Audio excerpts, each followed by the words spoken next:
ವೇದಿಕೆ ಮೇಲಿರುವಂಥ ನಮ್ಮ ರಾಜ್ಯದ ಹಿರಿಯ ನಾಯಕರು, ಉಪಮುಖ್ಯಮಂತ್ರಿಗಳಂತ ಡಾಕ್ಟರ್ ಪರಮೇಶ್ವರ್ ಅವರೇ,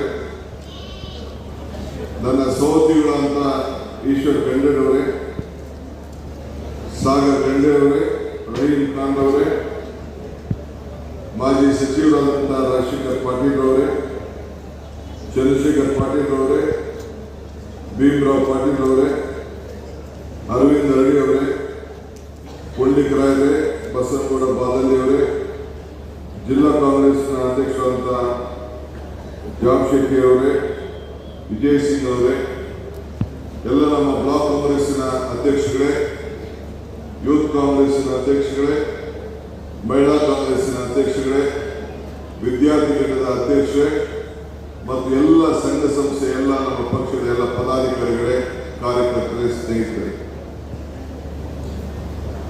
ಇದು ನನ್ನ ಬದುಕಿನಲ್ಲಿ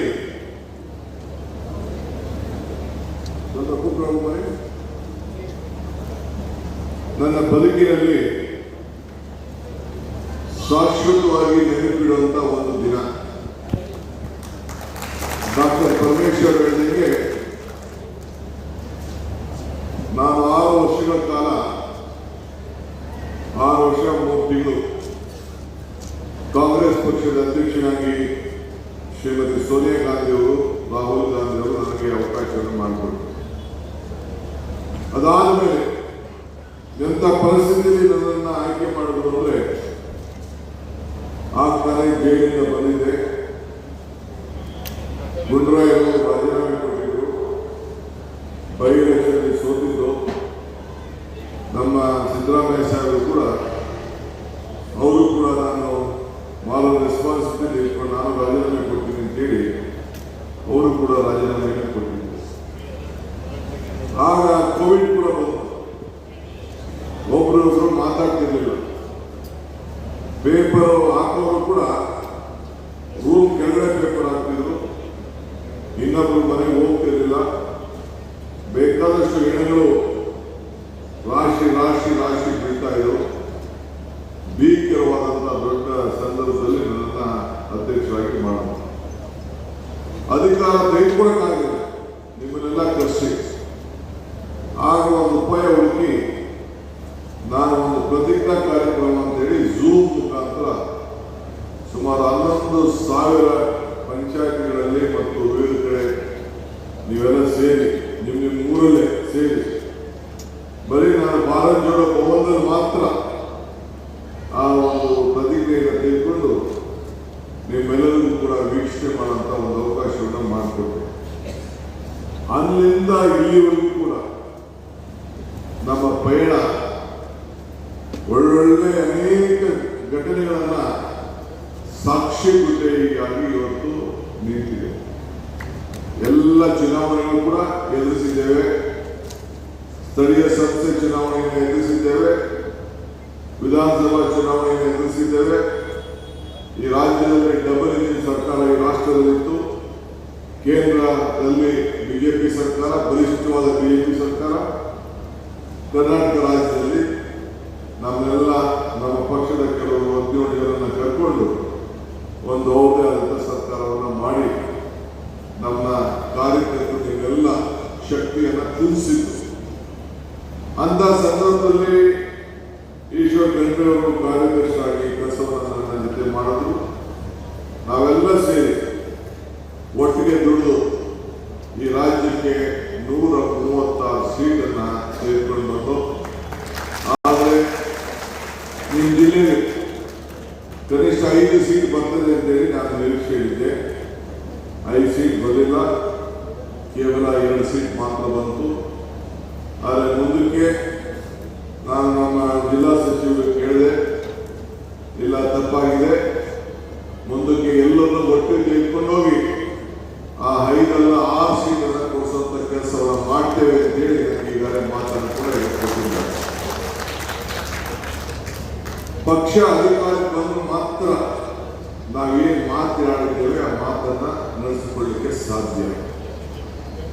ಇವತ್ತು ಪರಮೇಶ್ವರ್ ಅವರ ಮುಖಂಡತ್ವದಲ್ಲಿ ಪ್ರಣಾಳಿಕೆ ಸಮಿತಿ ಮಾಡಬೇಕು. 5 ಗ್ಯಾರಂಟಿಗಳನ್ನ ಕೊಟ್ಟು ಬಿಜೆಪಿಯವರು ನಗ್ತಾ ಇದ್ದಾರೆ. ಪ್ರಧಾನಮಂತ್ರಿಗಳು ಸಾಧ್ಯನಾ ಇದು ಅಂತೇಳಿ ಅವರು ಕೂಡ ಗೇಲಿ ಮಾಡ್ತಾ ಇದ್ದಾರೆ. ಆದರೆ ನಾವು ಇದು ಸಾಧ್ಯನಾ ಇಲ್ಲ ಅನ್ನೋದನ್ನ ನಾವು ಪ್ರತಿದಿನ ನಮ್ಮ ಅಧಿಕಾರ ತೆಗೆದುಕೊಂಡಂತ ಮೊದಲನೇ ದಿನವೇ 5 ಗ್ಯಾರಂಟಿಗಳನ್ನು ಅನುಷ್ಠಾನ ತರುವಂತ ತೀರ್ಮಾನವನ್ನು ಮಾಡಿ ಇವತ್ತು ಅನುಷ್ಠಾನಕ್ಕೆ ತಂದಿದ್ದೇವೆ. 53ರಿಂದ 54 ಸಾವಿರ ಕೋಟಿ ರೂಪಾಯಿ ಹಣ ಖರ್ಚಾಗ್ತಾ ಇದೆ. ನಮ್ಮ ಗ್ಯಾರಂಟಿಗಳನ್ನು ನೋಡಿ ಕೇಂದ್ರ ಸರ್ಕಾರ, ಬೇರೆ ಬೇರೆ ಬಿಜೆಪಿ ರಾಜ್ಯಗಳಂತ ಆಡಳಿತದಂತ ಪಕ್ಷಗಳು ಅವರೆಲ್ಲ ಸೇರಿ ನಮ್ಮ ಮಾದರಿ ಗ್ಯಾರಂಟಿಗಳನ್ನ ಅದಕ್ಕೆ ಬೇರೆ ಬೇರೆ ಹೆಸರನ್ನ ಕೊಟ್ಟು ಇವತ್ತು ಇಡೀ ರಾಷ್ಟ್ರದಲ್ಲಿ ಕಾಂಗ್ರೆಸ್ ಸರ್ಕಾರ ಕರ್ನಾಟಕ ರಾಜ್ಯದಲ್ಲಿ ಏನು ಪಕ್ಷ ಅನುಷ್ಠಾನಕ್ಕೆ ತಂದು ಇಡೀ ದೇಶಕ್ಕೆ ನಮ್ಮ ಗ್ಯಾರಂಟಿ ಮಾದರಿಯಾಗಿದೆ. ಅನೇಕ ವಿಶ್ವಸಂಸ್ಥೆಗಳು ಇವತ್ತು ಅದನ್ನೆಲ್ಲ ಮೆಚ್ಚಾ ಇದ್ದಾರೆ. ಇದರ ಫಲ ಯಾರು ಸಿಗ್ಬೇಕು? ನಿಮ್ಗೆ ಸಿಗ್ಬೇಕು. ನೀವು ಅಧಿಕಾರಕ್ಕೆ ತಂದಕ್ಕೆ ಪ್ರತಿಯೊಂದು ಹೆಣ್ಣುಮಗಳು ಕುಟುಂಬಕ್ಕೂ ಕೂಡ 2,000 ರೂಪಾಯಿ ಹೋಗ್ತಾ ಇದೆ. ಉಚಿತವಾಗಿ ಬಸ್ನಲ್ಲಿ ಪ್ರಯಾಣ ಮಾಡ್ತಾ ಇದ್ದಾರೆ. ಪ್ರತಿಯೊಂದು ಮನೆ ಕೂಡ ವಿದ್ಯುತ್ ಶಕ್ತಿಗೆ 200 ಯೂನಿಟ್ವರೆಗೂ ನಾವು ಉಚಿತವಾಗಿ ಕರೆಂಟ್ ಕೊಡ್ತಾ ಇದ್ದೇವೆ. 10 kg ಅನ್ನಭಾಗ್ಯ ಕೊಡ್ತಾ ಇದ್ದೇವೆ. ವಿದ್ಯಾರ್ಥಿಗಳಿಗೆ ಯುವ ನಿಧಿಯನ್ನು ಕೊಡ್ತಾ ಇದ್ದೇವೆ. ಇದು ಬಿಜೆಪಿಯ ಯಾವ್ದಾದ್ರು ಕಾಲದಲ್ಲಿ ಇಂಥ ಕಾರ್ಯಕ್ರಮ ಕೂಡ ಕಾಯ್ದಿತ್ತ? ಹಿಂದೆ ಮೋದಿಯವರು ಅಧಿಕಾರಕ್ಕೆ ಬರೋದಕ್ಕೆ ಮುಂಚಿತವಾಗಿ ಅಚ್ಚೇ ದಿನ ನಿಜನ ಎಲ್ಲರ ಅಕೌಂಟ್ಗೂ ಕೂಡ ವಾಪಸ್ ಓಪನ್ ಮಾಡಿಸಿದ್ರು. ಜನ್ಧನ್ ಅಕೌಂಟ್ ಅಂತೇಳಿ 15 ಲಕ್ಷ ರೂಪಾಯಿ ಎಲ್ಲರ ಅಕೌಂಟ್ಗೆ ಕೊಡ್ತೀವಿ ಅಂತ ಮಾರ್ಕೊಟ್ಟಿದ್ರು. ಇನ್ನು ಏನಾದ್ರು ಅನುಷ್ಠಾನಕ್ಕೆ ಬಂದು 15 ಲಕ್ಷ ರೂಪಾಯಿ ನಿಮ್ಮ ಅಕೌಂಟ್ಗೆ ಯಾರು ಬಂತ? ಆದರೆ ನಾವು ನುಡಿದಂತೆ ನಡೆದಿದ್ದೇವೆ. ಇವತ್ತು ನೀವು ಕೇಳಬೇಕು, ಅವ್ರಿಗೆ ಕೇಳಬೇಕು. ಅಧಿಕಾರಕ್ಕೆ ಬಂದ್ರಿ, 3 ಟರ್ಮ್ ಆಯ್ತು, ನಮ್ಮ ಅಕೌಂಟ್ಗೆ ಯಾವ ಹಣನೂ ಬಂದಿಲ್ಲ ಅಂತ ನೀವು ಕೇಳಬೇಕು. ಆದರೆ ಇವತ್ತು ನಾವು ಏನು ನಮ್ಮ ಗ್ಯಾರಂಟಿ ಕೊಡ್ತಾ ಇದ್ದೀವಿ ಅದನ್ನೆಲ್ಲ ಏನು ಬಹಳ ತರಾತುರಿನೆಲ್ಲ ಅಕೌಂಟ್ಗಳು ಓಪನ್ ಮಾಡಿಕೊಂಡು ನಾನು ಮನೆ ಯಜಮಾನಿ, ನಾನು ಶಕ್ತಿ ಮಹಿಳೆ, ನನ್ನ ಮನೆಯಲ್ಲಿ ಗೃಹಜ್ಯೋತಿ ಬೇಕು ಅಂತ ಹೇಳಿ ಎಲ್ಲ ಅರ್ಜಿ ಕೊಟ್ಕೊಂಡು ಈಗ ಉಚಿತವಾಗಿ ಕರೆಂಟ್ ಬರ್ತಾ ಇದೆ, ಹಣನೂ ಹೋಗ್ತಾ ಇದೆ, 10 kg ಅಕ್ಕಿನೂ ಬರ್ತಾ ಇದೆ. ಎಲ್ಲರೂ ಕೂಡ ಇವತ್ತು ಉಪಯೋಗವನ್ನು ಪಡ್ಕೊಳ್ತಾರೆ. ಪಡ್ಕೊಳ್ಳಿ, ನನಗೆ ಬೇಜಾರಿಲ್ಲ. ಆದ್ರೆ ಉಪಕಾರ ಸ್ಮರಣೆ ಇಟ್ಕೋಬೇಕಲ್ಲ, ಅದನ್ನ ನೀವು ನೆನೆಸ್ಬೇಕು. ಯಾರು ನೆನೆಸ್ಬೇಕು? ನೀವು ನೆನೆಸ್ಬೇಕು. ಅದಕ್ಕೋಸ್ಕರ ಈಗ ನಾವು ಗ್ಯಾರಂಟಿಗಳನ್ನು ಹೊಸದಾಗಿ ಕಾರ್ಯಕರ್ತರಿಗೆ ಶಕ್ತಿಯನ್ನು ಕೊಡಬೇಕು ಅಂತೇಳಿ 15 ಜನ ಸದಸ್ಯರಂತ ಪ್ರತಿ ತಾಲೂಕಿನಲ್ಲಿ, ವಿಧಾನಸಭಾ ಕ್ಷೇತ್ರದಲ್ಲಿ, ಜಿಲ್ಲೆಯಲ್ಲಿ ನಮ್ಮ ನಾಯಕರುಗಳಾಗಿ ಇದನ್ನ ಜನರಿಗೆ ನೆನಪು ಮಾಡಬೇಕು ಅಂತೇಳಿ ಈ ಕಾರ್ಯಕ್ರಮವನ್ನು ನಿಮ್ಮನ್ನ ನಾಮಕರಣ ಮಾಡಬೇಕು. ಈಗ ನನಗೆ 3 ವರ್ಷ ಆದಮೇಲೆ ಶ್ರೀಮತಿ ಸೋನಿಯಾ ಗಾಂಧಿ ಅವರು, ರಾಹುಲ್ ಗಾಂಧಿ ಅವರು, ಮಲ್ಲಿಕಾರ್ಜುನ ಖರ್ಗೆ ಅವರು DK ಶಿವಕುಮಾರ್ ಅವ್ರನ್ನ ಮುಖ್ಯಮಂತ್ರಿ ಮಾಡಬೇಕು ಅಂತ ಹೇಳಿ ತೀರ್ಮಾನ ಮಾಡಿ ನನಗೆ ಜವಾಬ್ದಾರಿ ಕೊಟ್ಟ ಮೇಲೆ ನಾನೊಬ್ಬ ಪಕ್ಷದ ಕಾರ್ಯಕರ್ತನಾಗಿ ಇಲ್ಲಿವರೆಗೂ ಬೆಳೆದಿದ್ದೇನೆ. ಒಬ್ಬ ವಿದ್ಯಾರ್ಥಿ ನಾಯಕನಾಗಿ, ಯೂತ್ ಕಾಂಗ್ರೆಸ್ ನಾಯಕನಾಗಿ ವಿವಿಧ ಹಂತದಲ್ಲಿ ಈ ಪಕ್ಷದ ಸಂಘಟನೆಯಲ್ಲಿ ಬೆಳ್ಕೊಂಡು ಬಂದಂಥವ್ರು. ಇವತ್ತು ನನಗೆ ಈ ಒಂದು ಅವಕಾಶ ಸಿಕ್ಕಾಗ ನಾನೊಬ್ಬ ಕಾರ್ಯಕರ್ತ ಇಲ್ಲಿವರೆಗೂ ಬೆಳೆದಿದ್ದೇನೆ. ನನ್ನಿಂದ ನೂರಾರು ಕಾರ್ಯಕರ್ತರು ಪ್ರತಿಯೊಂದು ಕ್ಷೇತ್ರದಲ್ಲಿ ಇರಬೇಕು ಅಂತೇಳಿ ಪ್ರತಿ ಪಂಚಾಯತಿಗೂ ಕೂಡ ಇನ್ನೊಂದು ತಿಂಗಳೊಳಗಡೆ 6 ಜನ ಗ್ಯಾರಂಟಿ ಸಮಿತಿಯ ಸದಸ್ಯರನ್ನ ನೇಮಕ ಮಾಡಬೇಕು ಅಂತ ಹೇಳಿ ತೀರ್ಮಾನ ಮಾಡಿದ್ದಾರೆ.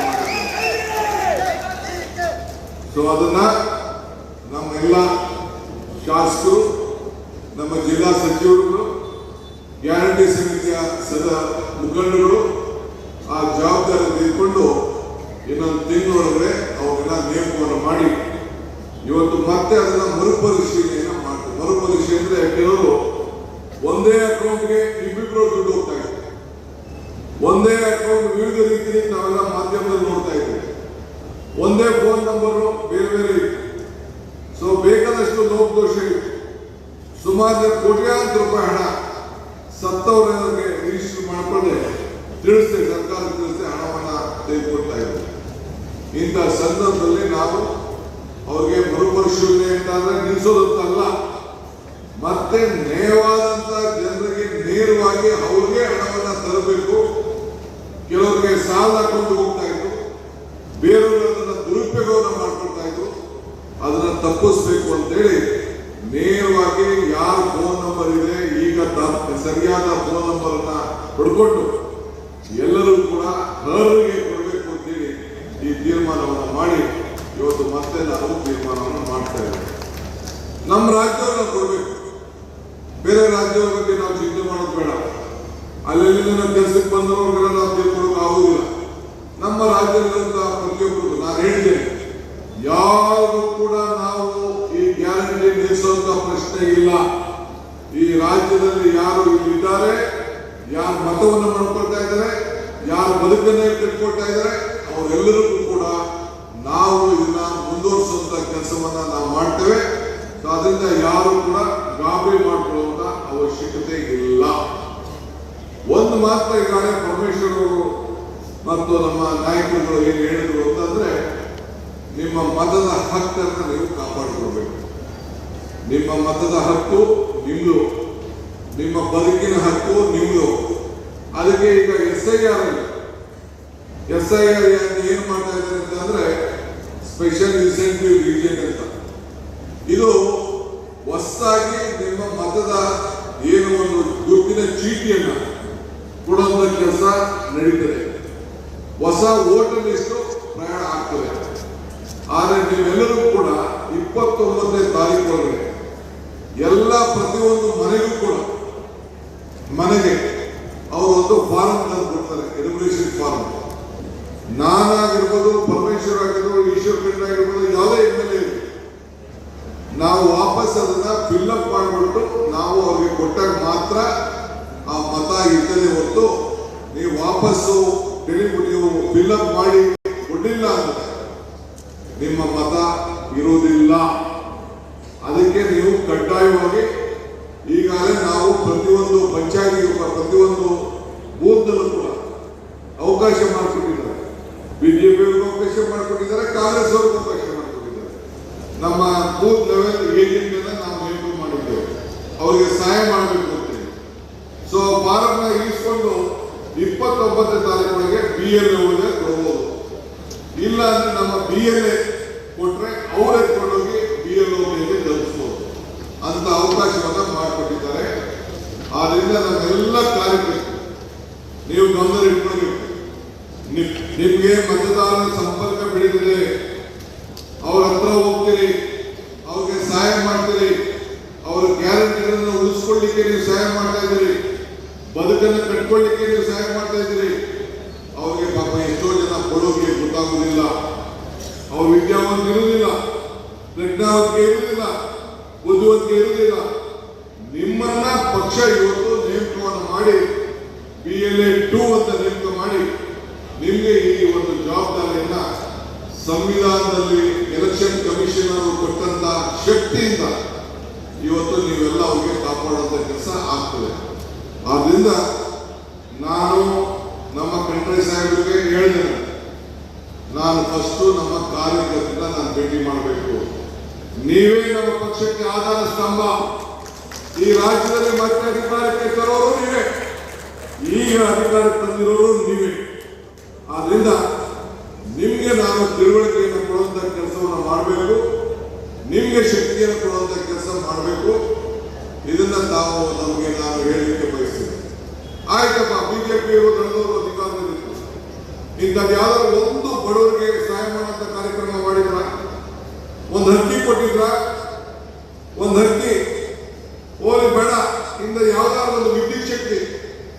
ಇವತ್ತು ರೈತರಿಗೆ 20,000 ಕೋಟಿ ರೂಪಾಯಿ ವೆಚ್ಚದ ಹಣ ಈ ರೈತರಿಗೆ ಫ್ರೀ ಕರೆಂಟ್